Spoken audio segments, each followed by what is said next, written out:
ચોક્કસથી 108 દિવસની જેલ અમે સાથે કાપી છે, ભાવનગર અને ત્યારબાદ રાજકોટની જેલ.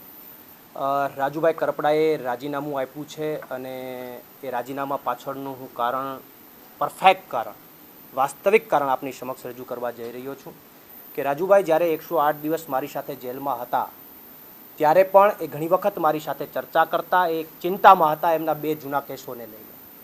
એમના ઉપર 307 બે વાર એમની ઉપર જૂના કેસો છે, 2015 અને ત્યારબાદ એક કેસ થયેલો છે. આ બંને કેસોને લઈને વારંવાર ચિંતામાં હતા. એક કેસમાં એમને 5 વર્ષની સજા થયેલી છે, સુરેન્દ્રનગર કોર્ટે એમને 5 વર્ષની સજા કરેલી છે અને બીજો કેસ છે જજમેન્ટ ઉપર હતો. બીજા કેસની અંદર એમના પરિવારના 4 થી 5 સભ્યો હતા. ત્યારે એ જ્યારે જેલમાં હતા ત્યારે પણ એમણે અનેકવાર મારી સાથે ચર્ચાઓ કરી, એમણે ચિંતા વ્યક્ત કરી કે આ કેસની અંદર મને સજા થશે, બીજું જજમેન્ટ છે એમની અંદર પણ મને સજા થશે, હું ચૂંટણી નહીં લડી શકું.